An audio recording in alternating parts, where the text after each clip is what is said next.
So we spoke about the suffering in the bardo, and so actually for that, the Changchok, the ritual for the deceased is very beneficial.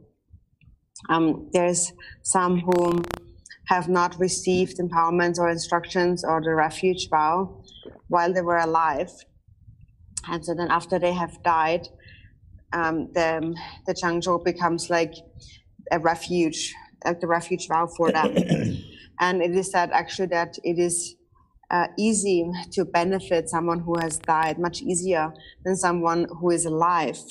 Because while we are still alive, we are distracted by the happiness, the pleasures of this life, and we also feel quite fulfilled in this life and prideful. And so if you teach them the Dharma, then at best, if they feel like it, if they have a desire to practice it, then they practice it.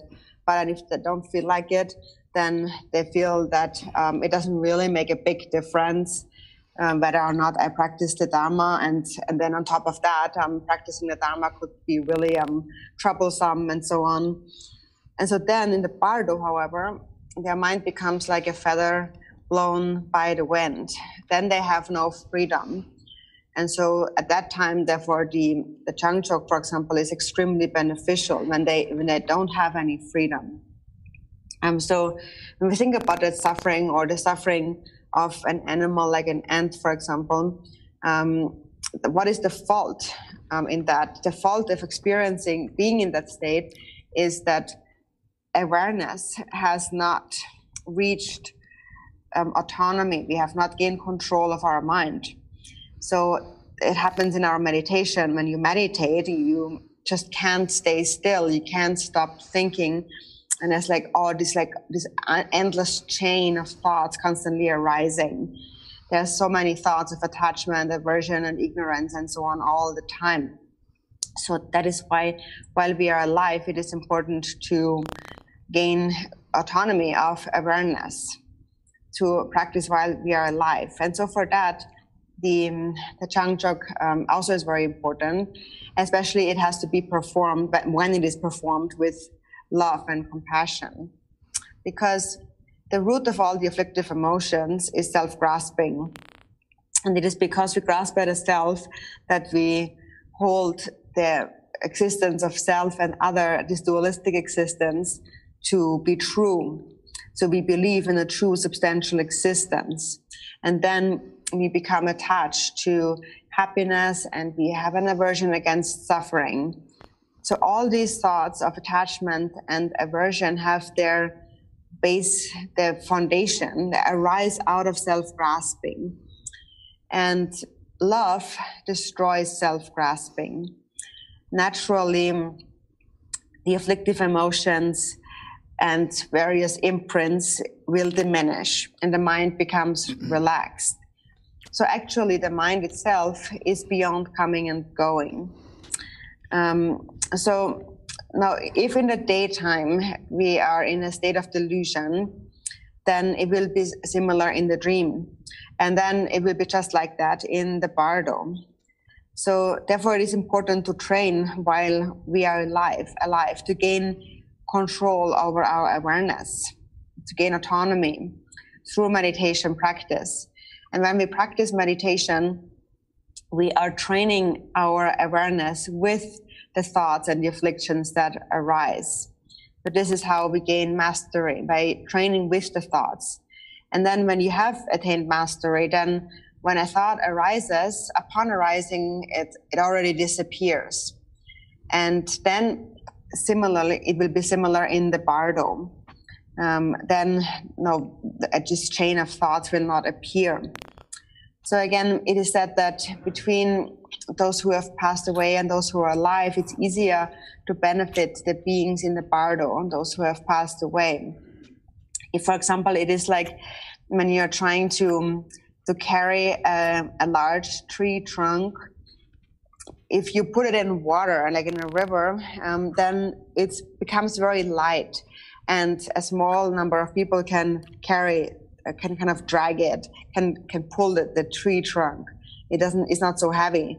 But if it's out of the water, if it's on the ground, then even 100 people cannot carry the trunk. It becomes very heavy.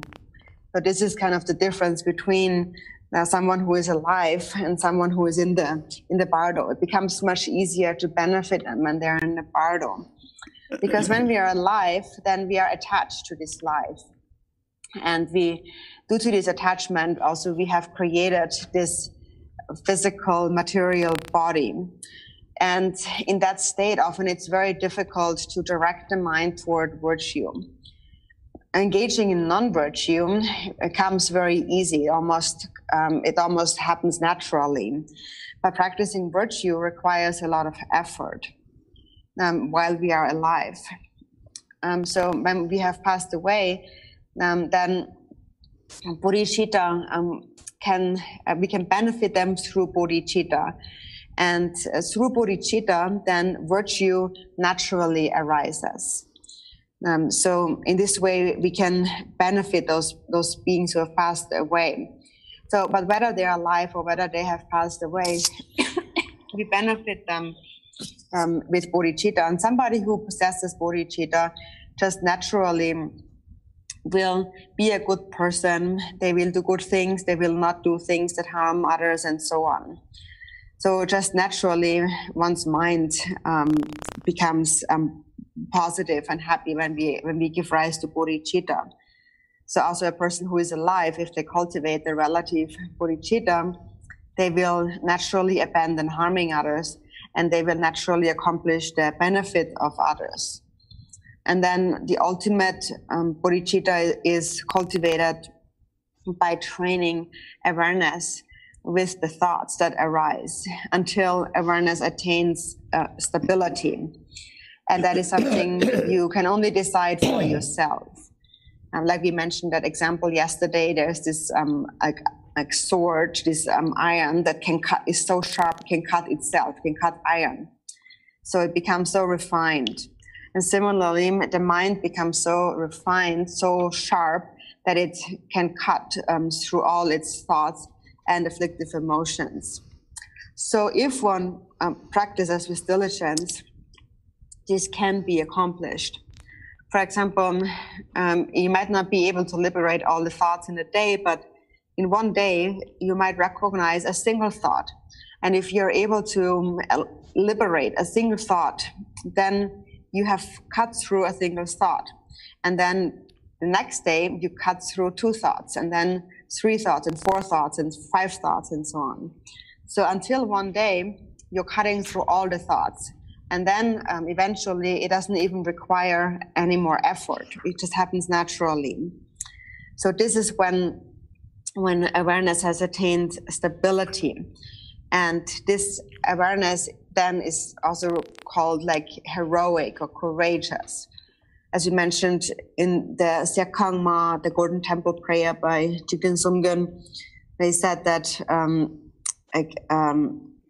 the heroic guru of non-distraction is the eye of your own wisdom.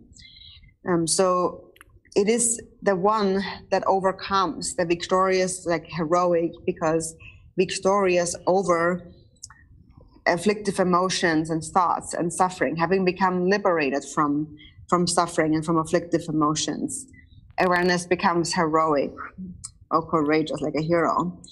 For example, somebody like His Holiness the Dalai Lama, we call him the victorious one, because he is victorious over suffering, liberated from suffering in this and future lives. And therefore, such a being is concerned just about the benefit and happiness of the entire world. So this is an important point to reflect upon, because it is so important. An old man make this effort to tell you that, because this is really the most important point. It's very crucial. So then it says, instead, at that time, you should think in this way. I am so exhausted from having wandered in samsara since beginningless time. Even though we still want to take on a precious human body, we continue to wander in samsara. In the Chud practice, it is said that due to cherishing one's body in the past, one has the cause for still wandering in samsara, and therefore right now sever this cause. So the cherishing of the body is what causes us to wander in samsara. And then so many Buddhas have appeared, yet I have not become liberated through their teachings. And so in the past, in this and many worlds, countless Buddhas have appeared, and still I am attached to samsara. Still I'm wandering in samsara. Still I am attached to birth in the human world. My karma is so unfortunate. How sad it is that I still continue to take countless births and deaths within the endless cycle of existence. No, when you, even though you think that I want to find a precious human body, if you do not have the cause of merit for it, you will not obtain it. And instead, when it's time to take birth, you will perceive what is actually a negative birth. You will perceive that as being positive, and then take birth there, anywhere in the 6 realms of samsara, such as an animal. And once born there, it is very difficult to become liberated. For example, in the animal realm, there's animals as large as mountains and as small as water particles, and they experience inconceivable suffering. So if you think that humans experience suffering, then think about the suffering of the animals. And the animals experience such suffering because their merit is inferior, because their merit is much weaker. That's why they take birth as an animal. And what that means is that their love and their compassion are very small. Their self-grasping is very strong. And as a result of that, they take birth as animals and not as a precious human being. Now, at the end of this dark age of degeneration, the lifespan of beings is short.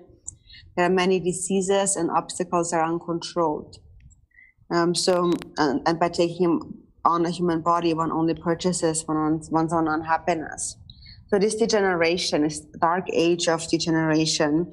This term degeneration also it means like dregs, something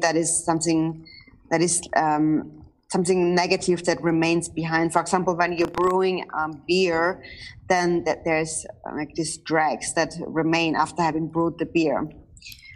Something that's left behind, that's not like stale and not useful.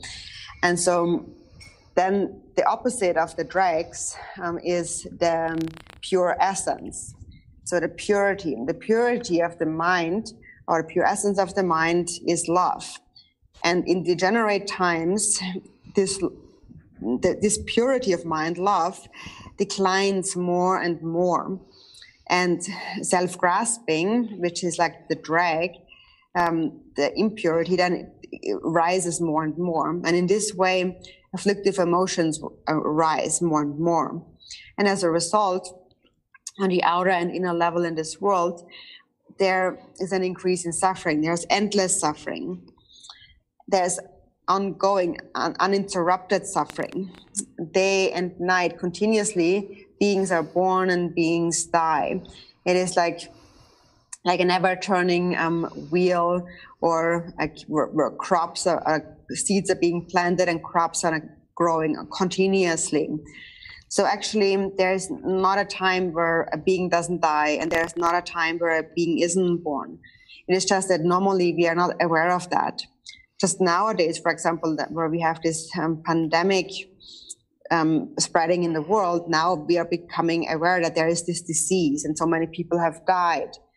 And that causes disruption to our lifestyle, our work, our wealth, and so on.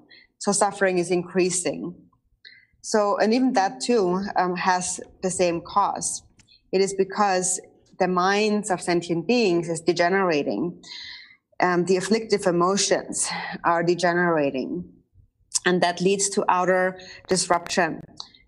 On the elemental level, for example, there's earthquakes and there's floodings and so on. Suffering is increasing.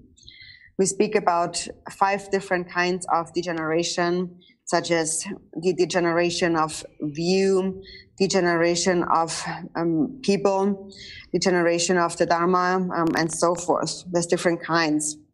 So, in brief, it is a degeneration of the mind, an increase of afflictive emotions, of self-grasping. So that's the drags, or the degeneration is self-grasping. And its opposite, the pure aspect of the mind is love. And so where you are at in terms of degeneration, you have to see for yourself by looking at your own mind. How much degeneration is there in my mind? How much purity is there in my mind?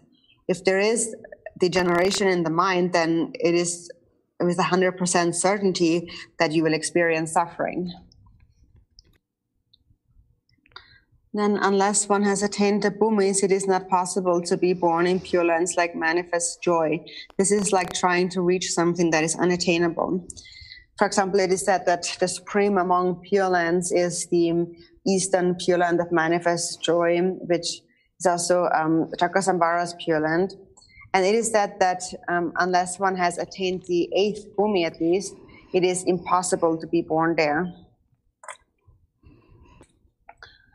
Then, though one may take birth in the Tushita heaven, the copper-colored mountain, and so on, there is no certainty that one will not fall back down again.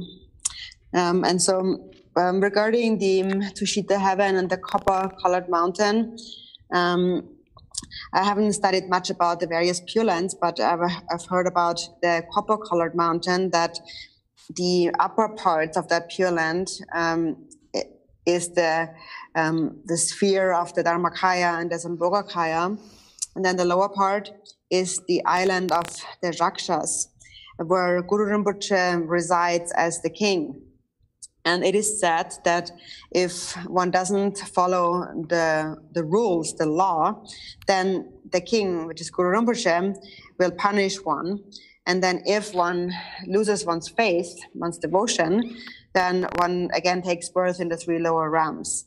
So this is how it is said, but I myself haven't really studied the Pure Land so well, so I don't know too much about it.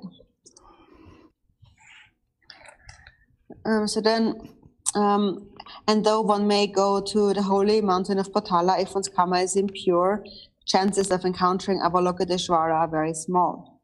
So there's this Potala, the place that we actually can visit. There is some lamas who have actually seen Chenrezig. I've also went there, but I haven't seen Chenrezig. And then it says, therefore, you should go to the blissful realm of Sukhavati, in the land created by the power of the Buddha Amitabha's aspiration, the land where it is easy to be born and which possesses the qualities of happiness. Once you're born in Sukhavati, you will never fall back. So with regard to that, the Pure Land of Devachan and how it has come into being through the power of the Buddha Amitabha's aspiration. So the practice of the Pure Land of Devachan is generally widely spread, especially in Eastern countries. And they have practitioners of Eastern countries have a lot of faith in this practice. And so regarding the qualities of the Pure Land of Devachan, it was the Buddha Shakyamuni, our present Buddha, who taught about the benefits of Devachan, of Sukhavati. And it was due to the Buddha Amitabha's aspiration that it was created. And the story says that in the past, the Buddha Amitabha was a wheel-turning king. And the Buddha Shakyamuni at that time was that king's minister, Damjadul. And so they had a connection of being of king and minister. And then, so at that time later on, then the Buddha Amitabha made an aspiration. So and that's how the Buddha Shakyamuni then explains it. So the aspiration was that he went into the presence of all the Buddhas, and he said that all sentient beings, most sentient beings, cannot attain birth in any of the Pure Lands. Unless one has attained the Bhumis, one cannot take birth there. So most sentient beings will never have a chance to take birth in the Pure Lands. And for the most part, they will fall into the 3 lower realms. So he went into the presence of millions of Buddhas, and for many aeons, for limitless aeons, he made offerings to them. He accumulated merit. He made aspiration prayers. And so the aspiration prayer says, his prayer says that there has to be a pure land where beings can be born if they only pray to be born. Because if such a pure land doesn't exist, then all the other pure lands really are of no use to those ordinary beings, because most of them will fall into the lower realms. So there's got to be a pure land where they can be born only if they pray. And only if such a pure land will be created, may I attain enlightenment. If such a pure land is not created, may I also not attain enlightenment. So that was his aspiration prayer. And such a pure land then was created, and he did attain enlightenment. And so this is how the Pure Land of Dzogchen was created. And so then, having created the Pure Land of Dzogchen, again, millions of Buddhas praised this Pure Land as the most supreme among Pure Lands. And this is why in the beginning of the Dzogchen prayer, it begins with the word Emaho, which means like wonderful. So like kind of a victory banner has been planted in the world. They rejoiced in the creation of the Pure Land of Dzogchen. And how it is in Dzogchen is clearly explained also by Karma Changma in the prayer of Sukhavatim. So it is a skillful method by the Buddha Amitabha for beings to be born there. And therefore, there is no doubt that if one prays, one can be born there. So the one who explained the benefits of the Pure Land is the Buddha Shakyamuni, and the one who had created it is the Buddha Amitabha. This prayer of being born in Dzogchen, the aspiration prayer of Sukhavatim, is extremely important. And if you read it, you will see it's easily understood. You can understand its meaning. And also, there is not a single prayer which is not contained within the prayer of Sukhavati. Because there is no sun or moon in the Bardo, you may not know where to find the western direction. Therefore, with single-pointed faith and devotion, direct your mind to Amitabha, and you will go there. Yeah, so even though you cannot see a sun and moon in the Bardo, it is enough if you just think of Buddha Amitabha.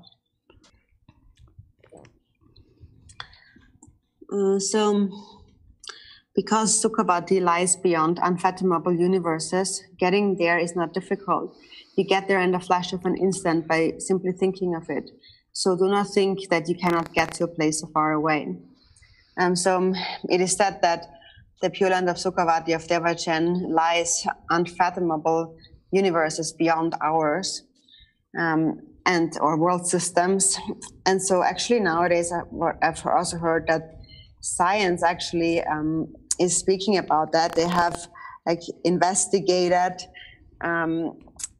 the worlds and life forms and so on that lie beyond our world, and they have said that there's got to be something like Sukhavati. So I've heard that. So when we die, the mind is just like light energy. And so when you meditate Mahamudra, the mind is just like that. The mind is experienced as all pervasive. So even right now, the mind pervades the Pure Lands. It is the mind that pervades. And the mind is beyond coming and going. And the Pure Land of Dzogchen corresponds to the individually discriminating wisdom of the 5 wisdoms. So the 5 kinds of Pure Lands in the different directions are the natural manifestation of the 5 wisdoms, of which the Pure Land of Sukhavatim in the western direction is related to the individually discriminating wisdom and the Buddha Amitabha. And the mind, since it is all pervasive, by merely thinking of it, already is there. So it requires no difficulty. There is no need to have doubts about it. Beings in Sukhavatim take instantaneous birth inside a lotus, so for them there is no suffering of birth. But if you develop doubts as to whether or not you can be reborn there, your lotus will not open for a long time, and you will experience the outer fault of not beholding the Buddha Amitabha's face. Therefore, at the time of your death, you should be determined that you will go to Sukhavatim. So, in brief, you should think that I am going there. You think of all sentient beings. I'm going there for all sentient beings. So, this is the compassion of the Buddha Amitabha, pervading all sentient beings. And therefore, we visualize that above the crown of each sentient being, there dwells a Buddha Amitabha. So whether they know how to supplicate him or not, the Buddha is above the crown of all sentient beings.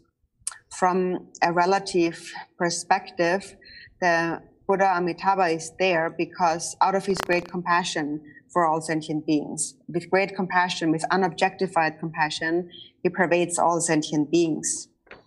And then from the ultimate perspective, one's own Buddha nature has the essence of the Buddha Amitabha. And therefore, by seeing the nature of one's own mind, one has already naturally arrived at Dzogchen, at Sukhavatim. So therefore, do not think of it as a distant place. So even just from a relative perspective of relative bodhicitta, if you always think that the Buddha Amitabha is above my crown and the crown of all sentient beings, then at the time of death, he's already there. So then you already have him there, and then it becomes very easy.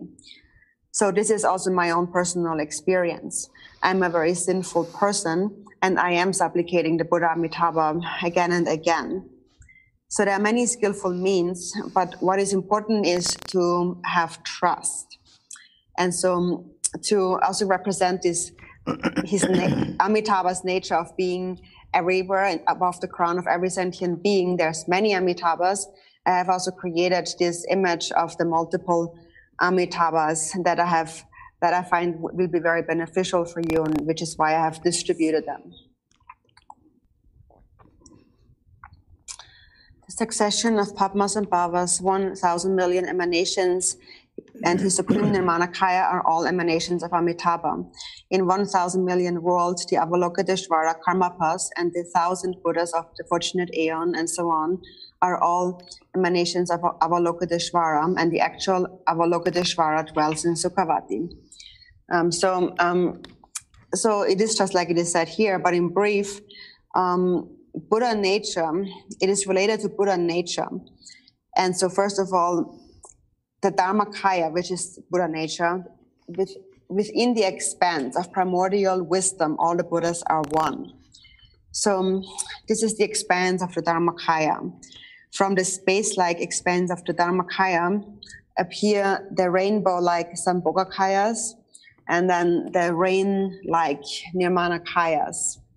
So here Karmapa is mentioned because the author has greatest faith in the Karmapa.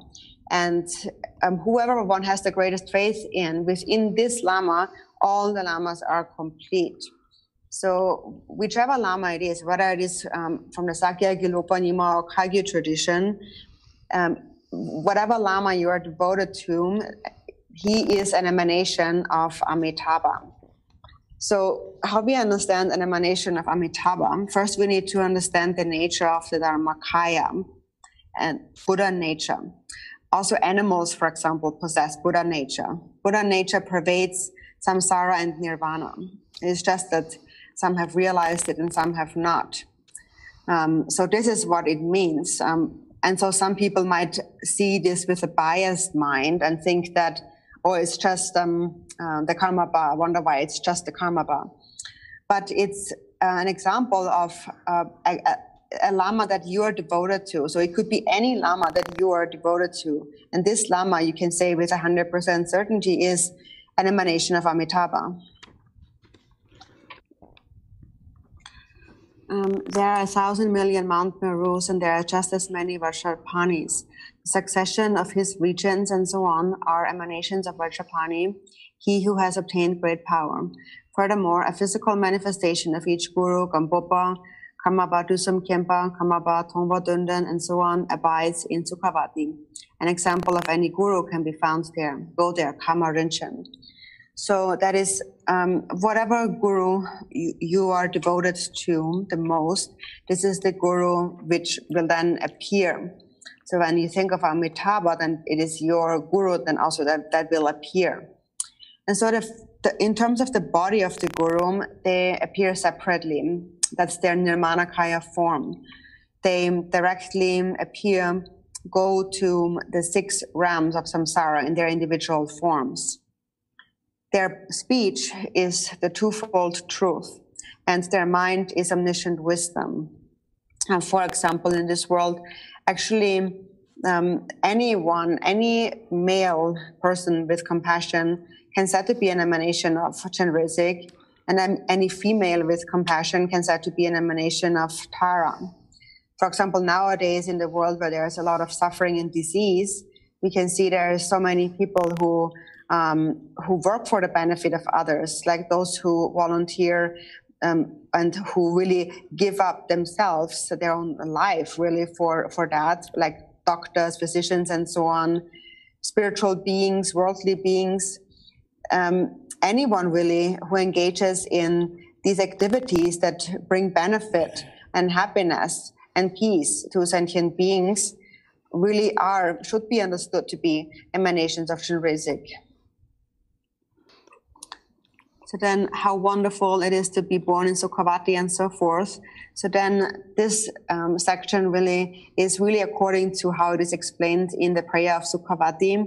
There are many who read this prayer. So if you just read this prayer carefully, this is what is explained here.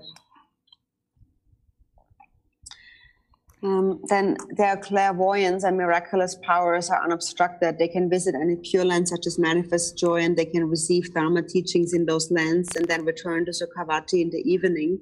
Later, they are also able to bring to that realm all those beings with whom they have a connection from previous lives. So these people with whom you have a connection, there are some companions that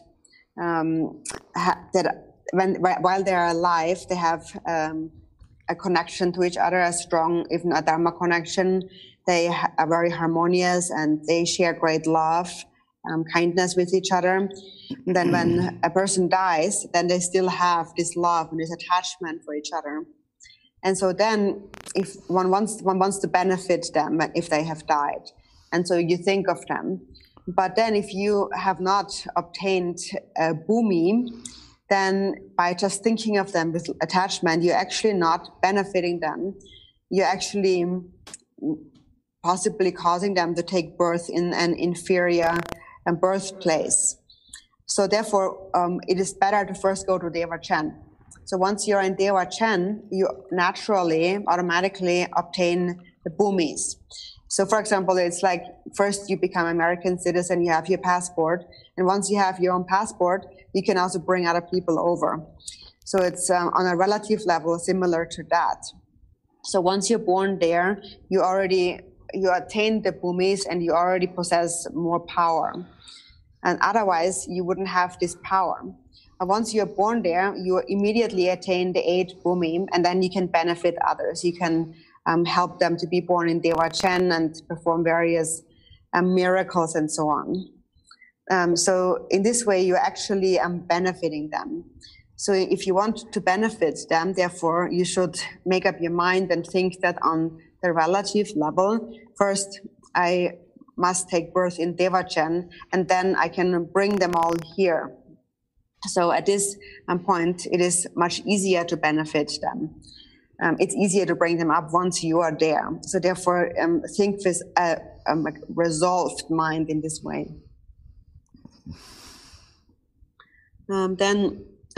Furthermore, beings in Sukhavati do not experience illness, death, or aging for billions of aeons. So these words are clear. So then food, clothing, enjoyments, dwelling places, and so on, whatever they wish for will be fulfilled. So in this human world, for example, there are human beings who experience happiness and pleasures, and they're rich people, but these riches and these pleasures come with effort. They don't come naturally. When in Devachan, on the other hand, all these enjoyments arise naturally without effort.